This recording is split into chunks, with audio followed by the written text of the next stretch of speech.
நலமான வாழ்வே நிறைவான பெருஞ்செல்வம். புத்தாண்டு அப்படின்னு சொன்னதுமே, அந்த வார்த்தையை கேட்டதுமே, நம்மில் அனைவருக்குமே ஒரு உற்சாகமும், புத்துணர்ச்சியும், பூரிப்பும், மகிழ்ச்சியும் ஏற்படுவது இயல்புதான்.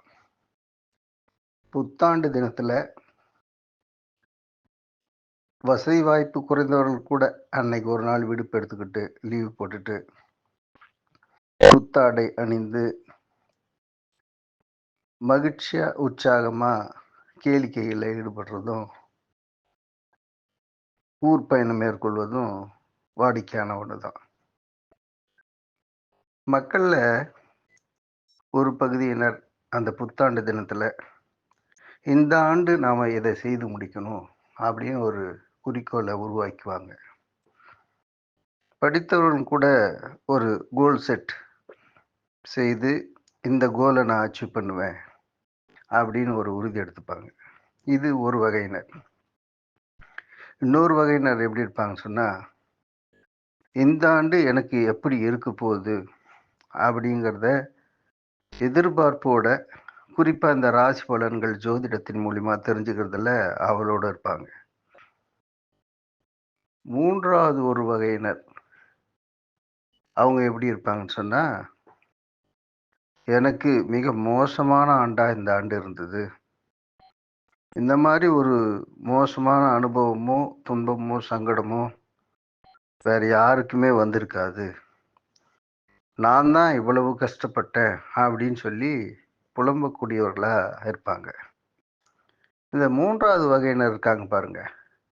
இவர்கள் எந்த மாரி மனநிலை உடையவங்கன்னு சொன்னா, அடுத்தவர்களை பற்றியோ, இந்த சமூகத்தின் பற்றியோ ஒரு அக்கறையோ, அவர்கள பத்தின ஒரு சிந்தனையோ இல்லாதவர்களா தான் இருப்பாங்க. அதனால தான் அவர்களின் துன்பம் மட்டுமே அவர்களுக்கு உச்சபட்சமா தெரியுது.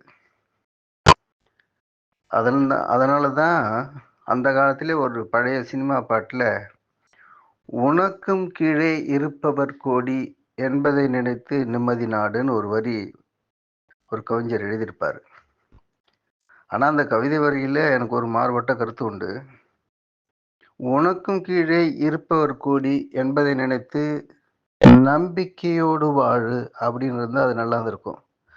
நிம்மதி நாடுன்னு சொல்லிட்டாலே, நிம்மதிய ஒருத்தன் உள்வாங்கிட்டாலே, அதை நினைத்தாலே, அடுத்த முயற்சி இல்லாம போயிடும். ஏன்னா, அந்த நிறைவே அவனுக்கு போதுமானதுன்னு நின்றுவான்.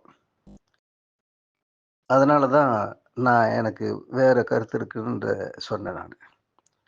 "நமக்கும் கீழே இருப்பவர் கோடி என்பதை நினைத்து நம்பிக்கையோடு வாழு" என்றா அந்த வரி இன்னும் கொஞ்சம் நல்லா இருக்கும்ன்றது என்னோட கருத்து. சரி, இந்த புத்தாண்டு குறித்து ஒரு சிந்தனைக்கு வருவோம். ஒவ்வொரு நாளும் நாம தினசரி தேதிய கழிக்கிறோம். அதை ஒட்டின ஒரு புது கவிதை நான் படிச்சத உங்ககிட்ட பகிர்ந்துக்கிறேன். "தினம் தினம் தேதியை கிழித்தோம். பிறருக்காக நாம் என்ன செய்து கிழித்தோம் என்பதே இந்த புத்தாண்டு சிந்தனையா இருக்கட்டுமே" அப்படின்னு சொல்லி ஒரு கவிஞர் எழுதியிருந்தாரு. இந்த கவிதை வரிகள் ரொம்ப சிறப்பா இருக்குது. உங்களுக்கும் அது பிடிச்சிருக்கும்னு நினைக்கிறேன். அன்புடன் காஞ்சி முகிலன். நன்றி, வணக்கம்.